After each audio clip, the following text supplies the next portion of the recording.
What is up, YouTube? And today we're going to be looking at the banners for Ninfoniel and Batsby and if they're actually worth summoning for. Now, I did pull for both. You guys can check out how my summons went in my video on my channel. But basically, it's been about like 2 days since their release. I've tested out both pretty extensively. For Batsby though, I haven't really tested him out with Lattice because I have 0 Lattice, but I have a general idea of how good he is as well.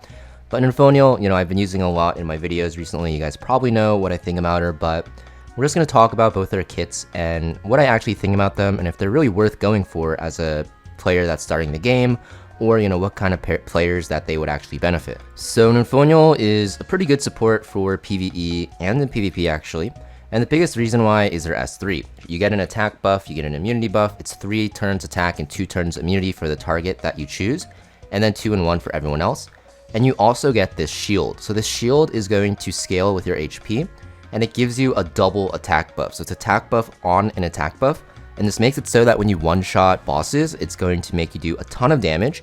And if you're thinking, why not just bring Beyond Tin or something like that, you can, but for Ninfoniel, the shield and the immunity she applies is very good because some bosses like Rengokutsu can apply attack down, and that can really ruin your run. So because of that, this is a really powerful ability. The only problem with this ability is the shield is actually not that big.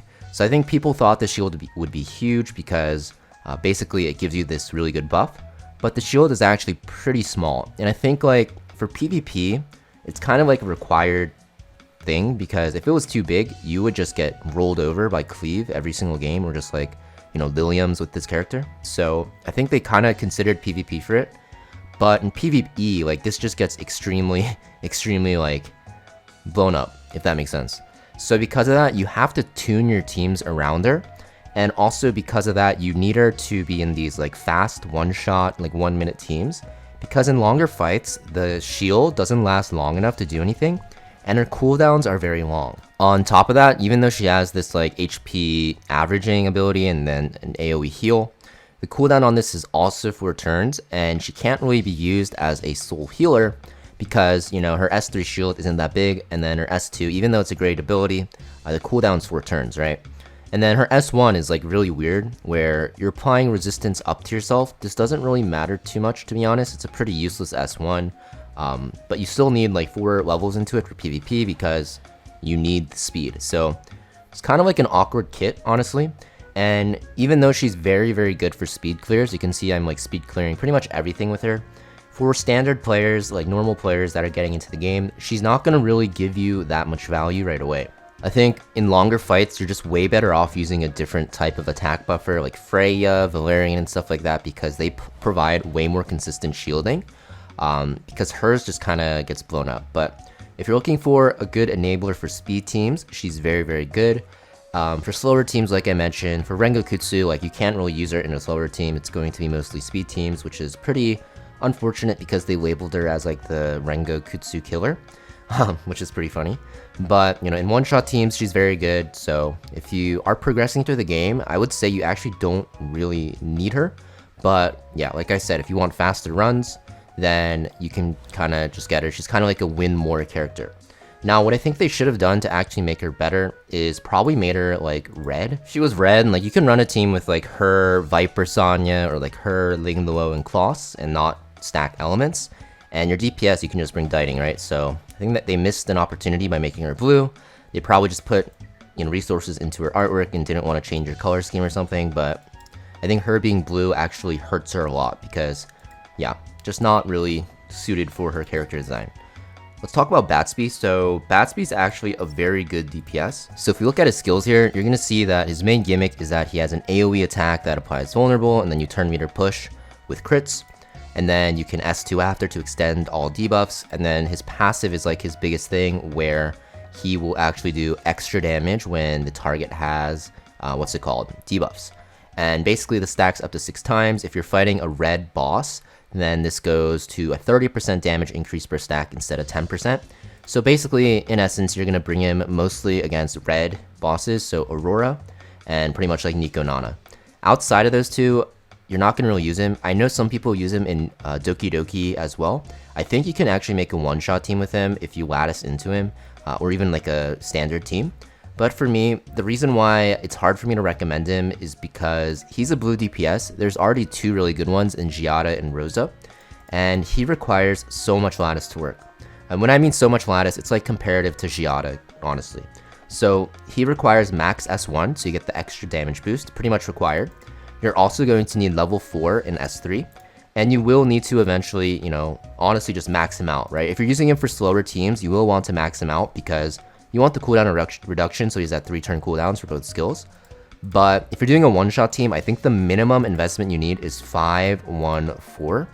But even then, you probably still will want to add more lattice to get more stats. So he's a DPS that requires like 7 lattice, and even though that's not a lot compared to some characters, you don't really need him if you have like a Yelly build, if you have Lilium build, if you have Giada at 151, she's probably going to be pretty much the same. Except that he can one-shot, obviously, and then like Rosa as well.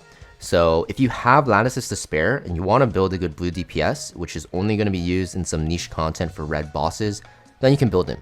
I think the main draw point is he's able to do that, but in PvP he is pretty scary. So people are starting to use him in like cleave comps, and there's like some tech where if you put him on Jackal Guard on S3, your S3 gives you 20% turn meter with 4 crits, Jackal Guard gives you 25, so you can S3 into S2 right away. Some people are pairing him with Lily to get like 4 combos chained back to back, which is insane. There's like other people running him on Codex, right? You can S3, S3, S2 if you have something to help him take his turn. And he does a lot of damage in a cleave setup. So that's like the big draw point, I think. You can use him in PvE while also use him in PvP. But for the most part, I don't really think he's a character that you need on your account because, he's a DPS. A lot of characters can take his spot at lower investment, but if you're looking for a very good Aurora one-shotter to speed up 2x, he is going to be the best option by far. I actually showcase him, I don't actually showcase him, but I show a showcase of him using Jodox's team on my channel. You can check it out, where Batsby literally 2-shots the boss, literally 2-taps the boss in Aurora. So you can check that out, and you can see he's not even like properly built in that, which is crazy, but definitely a good nuker. And I think that for Aurora, if you are saving stabilizers for 2x, which you should, he will make your life a lot easier. So yeah, in summary, both banners I think are decent, nothing like super broken. I think of the two, Ninfoniel is probably going to be the better choice because she's universal in a lot of teams for speedrunning. And even though, Beyonce can fit a role on some teams, you have to keep in mind the immunity buff is very good. And the fact that she double boosts attack makes her very good with things that actually use Revelation, like Giada, and also Yelly. But she can also be used in standard teams with Giada. I just don't have her, so I can't showcase her, so pretty solid support overall. Also, seeing a lot of play in RTA slowly, which makes her, go up in value. And I definitely am building her for PvP as well. And then, like I said, for Batsby, solid Aurora killer, and also Doki Doki one-shotter, but there's other options you can use instead of him, so unless you're really short on characters and need a good DPS for those, then I would probably not really go for him unless you plan to cleave. Of course, like I said, both these banners only been out for 2 days. These are just my first thoughts after testing them.